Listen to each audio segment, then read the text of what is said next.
आज हमने इनके सामने, बिरसा मुंडा जी के सामने हाथ जोड़े, मत्था टेका। मैं आपसे पूछना चाहता हूं, क्या बिरसा मुंडा जी की सोच इसमें नहीं है? चुनाव हो रहा है, मगर दो विचारधाराओं की, दो सोच की टक्कर। कांग्रेस पार्टी कहती है, इंडिया गठबंधन कहता है कि देश को संविधान के माध्यम से चलाना चाहिए। प्रधानमंत्री जी कहते हैं कि मैं संविधान को पब्लिक मीटिंग में दिखाता हूं और संविधान खाली है। संविधान उनके लिए खाली है क्योंकि उन्होंने ये संविधान जिंदगी में पढ़ा नहीं। हिंदुस्तान का ज्ञान हिंदुस्तान की आत्मा है, और जब आप इसे खोखला कहते हो तो आप हिंदुस्तान, बिरसा मुंडा जी, महात्मा गांधी जी, अंबेडकर जी, इन सब का अपमान। आपको संविधान में आदिवासी नाम दिया गया है। इस संविधान में आप कहीं भी पढ़ लो, इस संविधान में आपको वनवासी नहीं कहा। मगर आरएसएस के लोग, बीजेपी के लोग, हिंदुस्तान के प्रधानमंत्री आपको वनवासी कहते हैं। इन दो शब्दों में बहुत बड़ा फर्क है। आदिवासी का मतलब जो हिंदुस्तान के पहले मालिक। ये जो लड़ाई है, ये विचारधारा की लड़ाई है। चुनाव हो रहा है, मगर दो विचारधाराओं की, दो सोच की टक्कर है। ये कांग्रेस पार्टी कहती है, इंडिया गठबंधन कहता है कि देश को संविधान के माध्यम से चलाना चाहिए।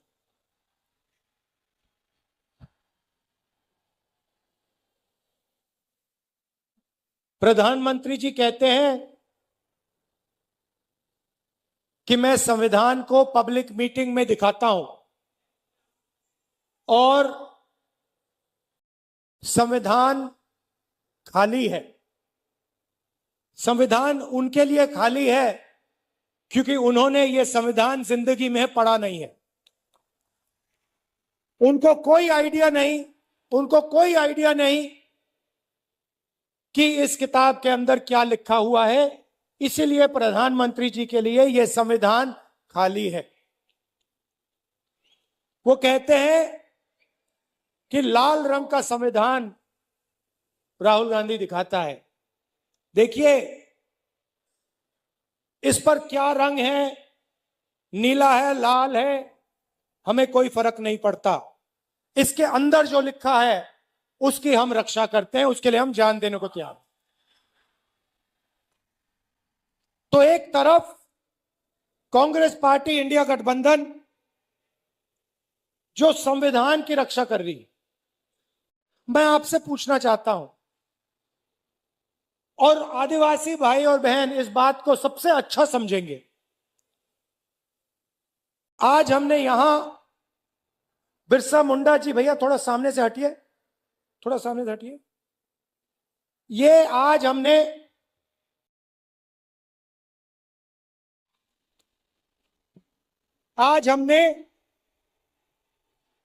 इनके सामने, बिरसा मुंडा जी के सामने हाथ जोड़े, मत्था टेका।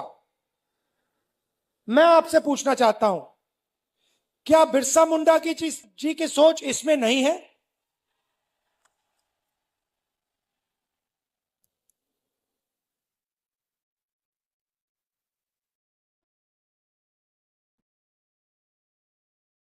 तो नरेंद्र मोदी जी कहते हैं कि यह संविधान खाली है, खोखला है, इसमें कुछ नहीं है।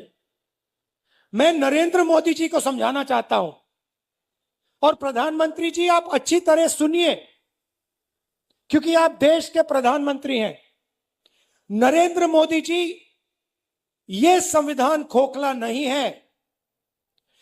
इस संविधान में हजारों साल की सोच, बिरसा मुंडा जी की सोच, बुद्ध भगवान की सोच, फूले जी की सोच, अंबेडकर जी की सोच, गांधी जी की सोच सब भरी हुई है। यह हिंदुस्तान, नरेंद्र मोदी जी, ये खोखला नहीं है। इसके अंदर हिंदुस्तान का ज्ञान, हिंदुस्तान की आत्मा है। और जब आप इसे खोखला कहते हो तो आप हिंदुस्तान, बिरसा मुंडा जी, महात्मा गांधी जी, अंबेडकर जी, इन सब का अपमान करते हो। लड़ाई भाइयों और बहनों इसको बचाने की है। आपको कॉन्स्टिट्यूशन में, संविधान में नाम दिया गया है। आपको संविधान में आदिवासी नाम दिया गया है। इस संविधान में आप कहीं भी पढ़ लो, इस संविधान में आपको वनवासी नहीं कहा जाता है, आपको आदिवासी कहा जाता है। मगर आरएसएस के लोग, बीजेपी के लोग, हिंदुस्तान के प्रधानमंत्री आपको वनवासी कहते हैं। इन दो शब्दों में बहुत बड़ा फर्क है। आदिवासी का मतलब जो हिंदुस्तान के पहले मालिक थे। इस संविधान में बिरसा मुंडा जी ने जो त्याग किया, जो शहीद हुए, उनके शब्द हैं। इसीलिए संविधान में आपको आदिवासी नाम दिया गया है। आदिवासी नाम का मतलब समझिए। आदिवासी नाम का मतलब हिंदुस्तान के पहले निवासी, हिंदुस्तान के पहले मालिक। मतलब ये जो जल है, ये जो जंगल है, ये जो जमीन है, उसका पहला अधिकार आदिवासियों का है। यह बात, इसके लिए बिरसा मुंडा जी लड़े थे कि जमीन हमारी, जल हमारा, जंगल हमारा, और जल, जमीन और जंगल का फायदा हमें नहीं मिल रहा। इसीलिए शहीद हुए। वो अंग्रेजों से लड़े। आज वही सोच लेकर नरेंद्र मोदी, आरएसएस और बीजेपी घूम रही। वो कहते हैं आप वनवासी हो। वनवासी का मतलब आप जंगल में रहते हो। वनवासी का मतलब आपको ना जल पर, ना जंगल पर, ना जमीन पर अधिकार होना चाहिए। वो आपसे अधिकार छीनते हैं। आपको कहते हैं आप वनवासी हो, और फिर पूरे देश में जंगल काटने का काम करते हैं, आपकी जमीन छीनने का काम करते हैं। पैसा कानून कौन लाया? जमीन अधिग्रहण बिल कौन लाया? न्यायगिरी में कौन लड़ा? कांग्रेस पार्टी लड़ी, इंडिया गठबंधन के लोग लड़े। जमीन अधिग्रहण बिल से आपकी जमीन की रक्षा, पैसा कानून से, ट्राइबल राइट्स एक्ट से जंगल, जल, जमीन का अधिकार आपको। यह काम हमने किए हैं। और जैसे ही बीजेपी की सरकार आती है, काम शुरू कर देते हैं। आपकी जमीन छीनते हैं, अरबपतियों को पकड़ा देते हैं, आपका जल ले जाते हैं, आपका जंगल ले जाते हैं, और आपको कहते हैं भैया आप वनवासी हो। मैं आपसे सवाल पूछना चाहता हूं, आप वनवासी हो, आस्ते आस्ते आस्ते आस्ते सब जंगल जा रहा है, 10, 15, 20 साल में हिंदुस्तान में बहुत कम जंगल बचेगा, तो फिर आप कहां के रहोगे? अगर जंगल ही नहीं रहा तो वनवासी कहां जाएंगे? आप दूसरे प्रदेशों में जाओगे, मजदूरी करोगे। वनवासी का मतलब आपके बच्चों को शिक्षा ना मिले। वनवासी का मतलब आपके बच्चे इंजीनियर, डॉक्टर, लॉयर ना बने, अपना बिजनेस ना चालू करें। वनवासी का मतलब आपके बच्चे पायलट ना बने। आदिवासी का मतलब आपके बच्चे इंजीनियर बने, डॉक्टर बने, लॉयर बने, आपके बच्चे बिजनेस चलाएं, सरकार चलाएं। यह है फर्क आदिवासी वनवासी में। अब दूसरी बात आपको बताना चाहता हूं, और इस बात को आप दिल में रखिए। हिंदुस्तान में आदिवासियों की 8% आबादी है। अगर आप 100 लोग चुनो तो 8 100 में से आदिवासी। सही बात? तो मैंने पता लगाया, आबादी 8%। तो मैंने पता लगाया, ठीक है भैया, अगर 8% आबादी है तो भागीदारी कितनी होनी चाहिए? अगर 8% आबादी तो कितनी भागीदारी? 8% होनी चाहिए। सही है गलत? सही है ना? बराबर है ना? अगर 100 में से 8 आप हो तो फिर भागीदारी भी होनी चाहिए 8 की। तो मैंने पता लगाया, मैंने कहा देखो भाई, पता लगाते हैं। हिंदुस्तान की सरकार में आदिवासियों की कितनी भागीदारी है? 90 अफसर हिंदुस्तान की सरकार को चलाते हैं।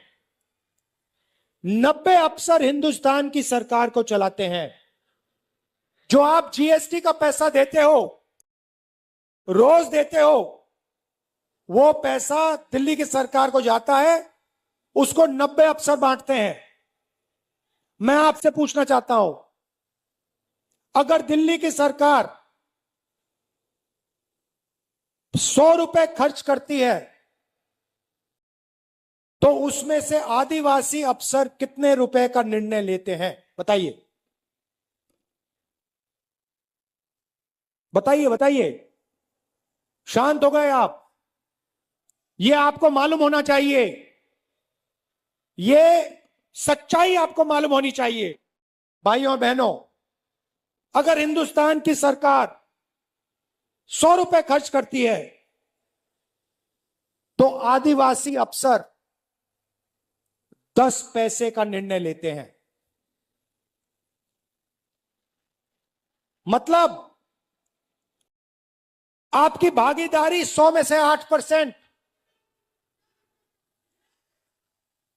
आपकी आबादी 100 में से 8, आपकी भागीदारी 100 रुपए में से 10 पैसे।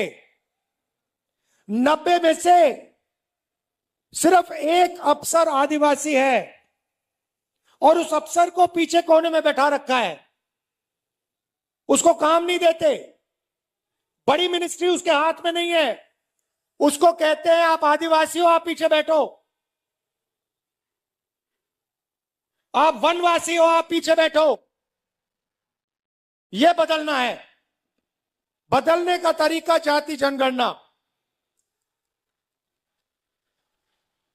कि सबको पता लग जाए कि सचमुच में आदिवासियों की कितनी भागीदारी है। मैं आपसे पूछना चाहता हूं, आप मीडिया देखते हो ना? देखते हो मीडिया? ये बड़े बड़े टीवी वाले एंकर हैं, इसमें से मुझे एक आदिवासी का नाम बता दो। एक आदिवासी का नाम बता दो, एक दलित का नाम बता दो, एक पिछड़े वर्ग का नाम बता दो। नहीं मिलेगा। हिंदुस्तान की सबसे बड़ी कंपनियों में, अदानी की कंपनी में, अंबानी की कंपनी में, मुझे एक आदिवासी नाम बता दो। नहीं मिलेगा। मजदूरों की लिस्ट निकालो, मनरेगा की लिस्ट निकालो, आदिवासी उसमें भरे हुए हैं। ये इमारतें आप बनाते हो, सड़कें आप बनाते हो, खून पसीना आप देते हो, मगर हिंदुस्तान में आपको भागीदारी नहीं मिलती है। यह सच्चाई है। इस सच्चाई को स्वीकार करना ही पड़ेगा। और मेरा लक्ष्य है कि आदिवासियों को, दलितों को, पिछड़े वर्ग को हिंदुस्तान में भागीदारी मिले, हिंदुस्तान में पावर मिले, सरकारों में जगह मिले, बिजनेस में जगह मिले। यह फर्क है आदिवासी में, वनवासी में। महाराष्ट्र की थोड़ी सी बात करता हूं आपको। हमारी सरकार आएगी तो हम आपके लिए क्या करने जा रहे हैं। नरेंद्र मोदी जी ने 16 लाख करोड़ रुपया अरबपतियों को कर्जा माफ करके दिया है। 1 लाख करोड़ रुपए धारावी की जमीन नरेंद्र मोदी की सरकार, महाराष्ट्र की सरकार अदानी को पकड़ा रही है। 1 लाख करोड़ रुपए की जमीन दे रही है। आदिवासियों को क्या दिया, दलितों को क्या दिया, पिछड़ों को क्या दिया, किसानों को क्या दिया, मजदूरों को क्या दिया, महिलाओं को क्या दिया? कुछ नहीं। इसलिए हमने मन बना लिया, जितना पैसा नरेंद्र मोदी अरबपतियों को देगा, जितना कर्जा माफ उनका करेगा, हम आपका करेंगे।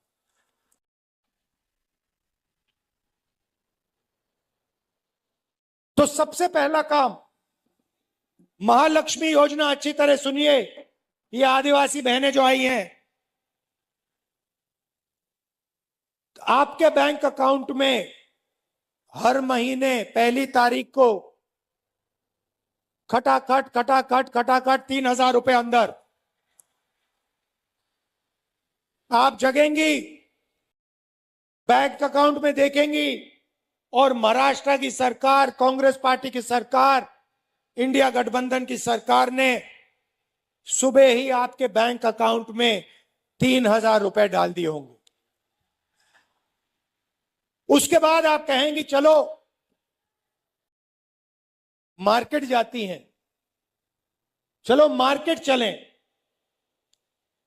आप जब बस में मार्केट जाएंगी, आपको पता लगेगा कि कांग्रेस पार्टी की सरकार ने महिलाओं के लिए बस का टिकट फ्री में कर दिया है। आप बैठेंगी, कोई आपसे पैसा नहीं मांगेगा, आप बिना पैसे दिए बैंक जाएंगी, 3,000 रुपए बैंक अकाउंट से निकालेंगी और वापस आ जाएंगी। और जब भी आपको बस की जरूरत पड़ेगी, महाराष्ट्र में आपको कहीं भी जाना हो, महाराष्ट्र की महिलाओं से 1 रुपया नहीं लिया जाएगा। अब किसान कहेंगे, राहुल जी आपने महिलाओं को 3,000 रुपए दे दिए, इंडिया गठबंधन की सरकार ने महिलाओं को 3,000 रुपए दे दिए, हर महीने जनवरी, फरवरी, मार्च महिलाओं के बैंक अकाउंट में आ जाता है, फ्री में बस में घूमती हैं, हमारा क्या होगा? सब किसान कहेंगे। मैं उनको कहना चाहता हूं, 3 लाख रुपए तक का कर्जा आपका माफ होगा। और जब आप धान, सोयाबीन, कपास बेचोगे तो आपको सही दाम, minimum support price Congress party की, इंडिया गठबंधन की सरकार देगी। जाति जनगणना की मैंने बात कर दी। हम महाराष्ट्र में जाति जनगणना कराएंगे और पता लगाएंगे कि आदिवासियों की कितनी भागीदारी है संस्थाओं में, सरकार में, ब्यूरोक्रेसी में। आदिवासी, दलित, पिछड़े वर्ग के कितने लोग हैं। पार्लियामेंट में मैंने कह दिया है, लोकसभा में नरेंद्र मोदी के सामने, कांग्रेस पार्टी की सरकार जाति जनगणना करेगी। और ये जो 50% का आपने रिजर्वेशन पे दीवार लगा रखी है, इसको हम तोड़ के उड़ा के फेंक देंगे। रिजर्वेशन को हम 50% से आगे ले जाएंगे। लोकसभा में मैंने बोला है, ये वायदा मैं आपसे कर रहा हूं, जाति जनगणना और 50% की दीवार कांग्रेस पार्टी की सरकार दिल्ली में तोड़ेगी, महाराष्ट्र की सरकार यहां तोड़ेगी। जाति जनगणना हम करके दिखाएंगे। सबसे ज्यादा कष्ट गरीबों को इलाज से होता है। गरीब किसान को दिल का ऑपरेशन करना हो, पेट का ऑपरेशन करना हो, किसी को कैंसर हो जाता है, कैंसर का इलाज करना होता है, तो गरीब किसान कर्ज में डूब जाता है, आत्महत्या कर लेता है। इसलिए आपकी नई सरकार, इंडिया गठबंधन की सरकार, महाराष्ट्र में सबको 25 लाख रुपए तक का बीमा देने जा रही है।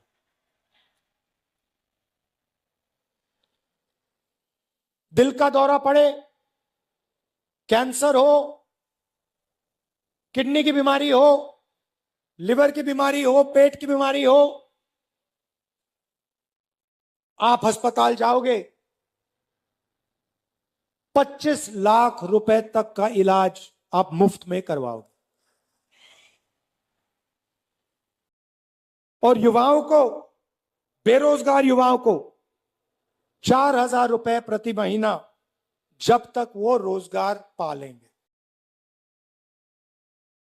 और 2.5 लाख सरकारी रोजगार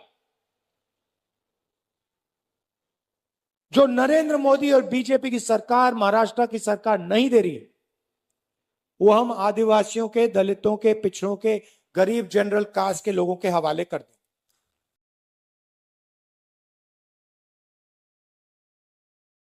महाराष्ट्र की सरकार आपके जो प्रोजेक्ट्स हैं, जो महाराष्ट्र को रोजगार देने वाले प्रोजेक्ट्स हैं, उनको दूसरे प्रदेशों में भेजती है और आपके लोग मजदूरी दूसरे प्रदेशों में जाके करते हैं। उदाहरण देता हूं, वेदांता और फॉक्सकॉन का सेमीकंडक्टर प्लांट, जिससे महाराष्ट्र के युवाओं को 10,000 रोजगार मिलते, 1.5 लाख करोड़ रुपए का प्लांट है, यह उन्होंने महाराष्ट्र से छीनकर गुजरात भेज दिया। टाटा एयरबस का मैन्युफैक्चरिंग यूनिट, 10,000 रोजगार, 1.8 लाख करोड़ का प्रोजेक्ट है, यह महाराष्ट्र की सरकार ने गुजरात भेज दिया। आईफोन बनाने का प्लांट, 2 लाख करोड़ रुपए का प्लांट, 75,000 युवाओं को रोजगार मिलता, यह उन्होंने महाराष्ट्र से छीनकर गुजरात भिजवा दिया। ड्रग पार्क, 80,000 लोगों को रोजगार मिलता, छीन के गुजरात पहुंचा दिया। गेल पेट्रोकेमिकल प्लांट प्रोजेक्ट, 60,000 करोड़ का प्रोजेक्ट था, 21,000 युवाओं को रोजगार मिलता, यह उन्होंने आपसे छीन के दूसरे प्रदेश में भिजवा दिया। अगर हम सब रोजगार मिला दें तो महाराष्ट्र से बीजेपी की सरकार ने 5 लाख रोजगार छीनकर दूसरे प्रदेशों में भिजवा दिए। इसीलिए आपको यहां रोजगार नहीं मिलता है, इसीलिए यहां आपको बेरोजगार बना दिया गया है। यह काम इंडिया गठबंधन और कांग्रेस पार्टी की सरकार नहीं करेगी। महाराष्ट्र के प्रोजेक्ट्स महाराष्ट्र में रहेंगे, गुजरात के प्रोजेक्ट्स गुजरात में रहेंगे। हम ये नहीं चाहते कि आपके सारे के सारे प्रोजेक्ट्स यहां से छीनकर दूसरे प्रदेशों में भेजे जाएं और आदिवासी युवा जाकर बंधुआ मजदूर बने गुजरात में, दूसरे प्रदेशों में। हम चाहते हैं कि आपको महाराष्ट्र में रोजगार मिले, सही रोजगार मिले, इज्जत का रोजगार मिले। इसीलिए हम चुनाव लड़ रहे हैं, इसीलिए हम यहां अपनी सरकार बनाना चाह रहे हैं। याद रखिए, मेन लड़ाई, सच्ची लड़ाई संविधान की है। आपको जो भी मिला, जमीन, जल, जंगल, शिक्षा, स्वास्थ्य, रोजगार, जो भी मिलता है, मनरेगा, भोजन का अधिकार, ये सब इस किताब ने दिए। और इस किताब के अंदर पवित्र सोच है, बिरसा मुंडा जी की सोच है, महात्मा गांधी की सोच है, अंबेडकर जी की सोच है, बुद्ध भगवान की सोच है। और जब नरेंद्र मोदी कहते हैं कि यह संविधान खोखला है, इसके अंदर कुछ नहीं है, तो वो बिरसा मुंडा जी का अपमान करते हैं, बुद्ध भगवान का अपमान करते हैं, महात्मा गांधी, अंबेडकर जी का अपमान करते हैं, फूले जी का अपमान करते हैं। भाई और बहनों, आरएसएस इसके खिलाफ है, बीजेपी इसके खिलाफ, इसलिए वो आपको वनवासी कहते हैं, इसलिए वो आपकी जमीन छीनते हैं, इसलिए जल जंगल जमीन का फायदा आपको नहीं देते। हम इसकी रक्षा करते हैं और रक्षा करते जाएंगे। आपको आपका अधिकार हम आपको दिलवाएंगे, क्योंकि आप आदिवासी हैं। आप सबका मैं दिल से धन्यवाद करता हूं। दूर दूर से आप आए, कष्ट उठाया, आपने इतने प्यार से मेरी बात सुनी, इसके लिए मैं आपको दिल से धन्यवाद करता हूं। नमस्कार, जय हिंद।